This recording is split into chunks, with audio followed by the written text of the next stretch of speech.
Embark on a journey into the insightful words of John Locke with our latest addition to QuotientQuotables' Philosophical Musings playlist. Explore timeless wisdom from the Enlightenment thinker as we unravel thought-provoking quotes on knowledge, understanding, and the human experience.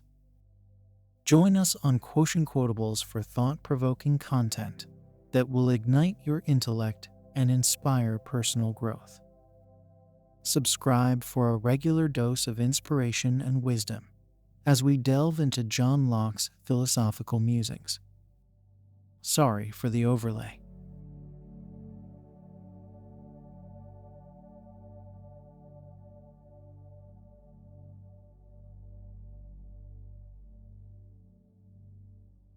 The mind is a blank slate or tabula rasa at birth.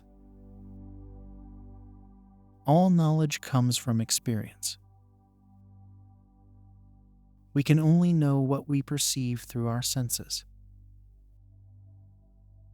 Our knowledge is limited to the world as we experience it. We can never know things in themselves, only our ideas of them. Governments derive their just powers from the consent of the governed. The purpose of government is to protect the natural rights of individuals.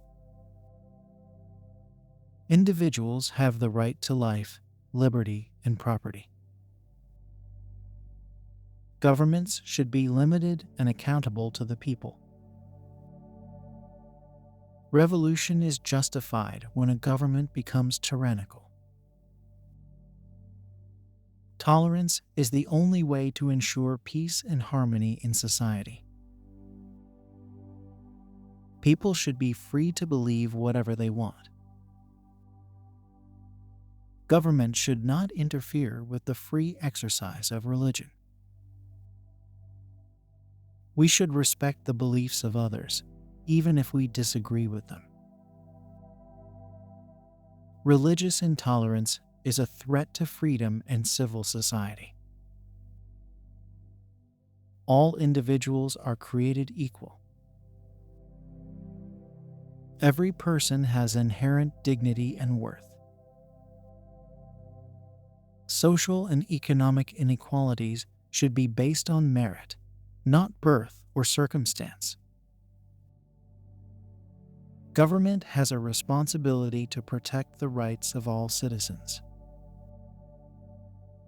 We should strive for a more just and equitable society for all.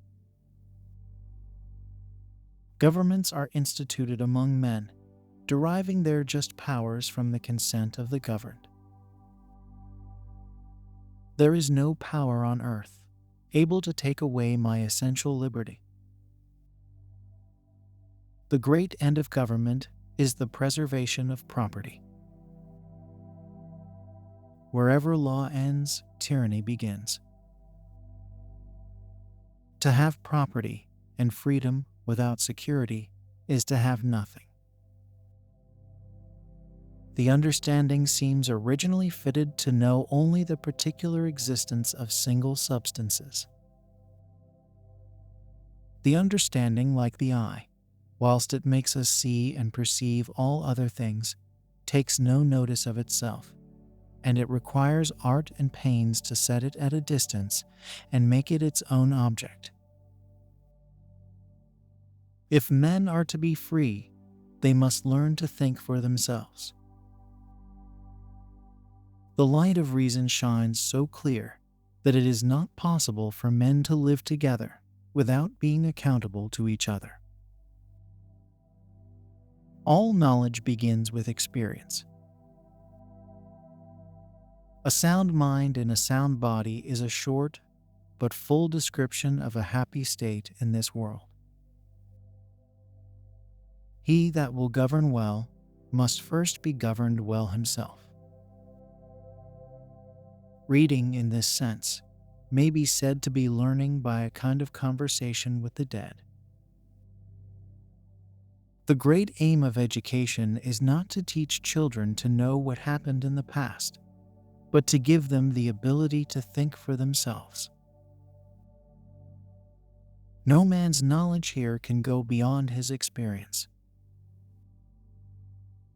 The mind is not a vessel to be filled, but a fire to be kindled.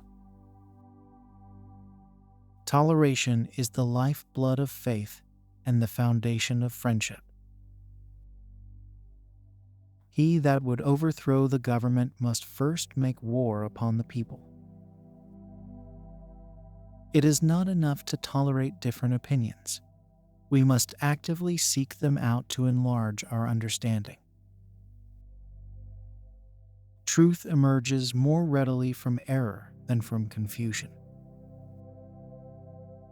Man, being born, as has been proved, with a title to perfect freedom, and an uncontrolled enjoyment of all the rights and privileges of the law of nature, equally with any other man or number of men in the world, hath by nature a power, not only to preserve his property, that is, his life, liberty, and estate, against the injuries and attempts of other men, but to judge of and punish the breaches of that law in others, as he is persuaded the offense deserves.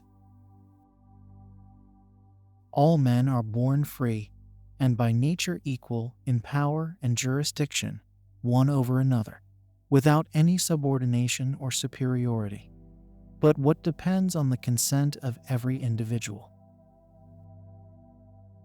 In the state of nature, every one has a right to all he can get, and he keeps it so long till it is taken from him by a superior power. God gave the world to men in common, but since he gave it them for their benefit and the greatest conveniences of life, they were capable to draw from it. It cannot be supposed he meant it to be a common stock for everyone to sit down on and eat up, or gather what he could get for himself without regard to others, or having regard only to himself. No one ought to harm another in his life, health, liberty, or possessions. Mankind being all equal and independent, no one ought to harm another in his life, health, liberty, or possessions, for as he has a right to all the fruits of his honest industry, and the liberty of using it as he thinks fit, so has every man a right to punish the breach of that law in others, as he is persuaded the offense deserves.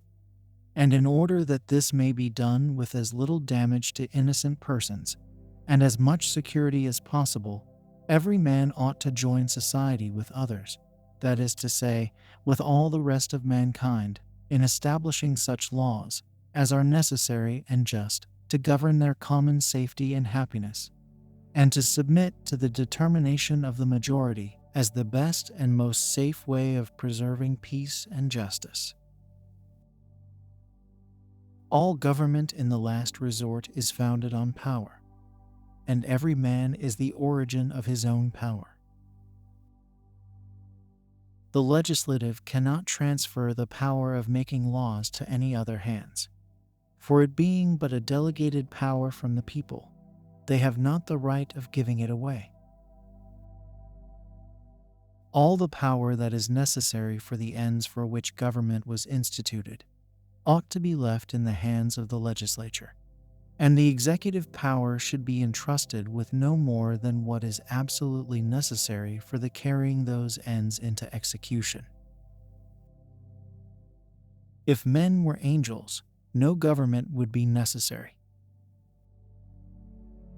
I think everyone must agree that education is one of the most important things in life.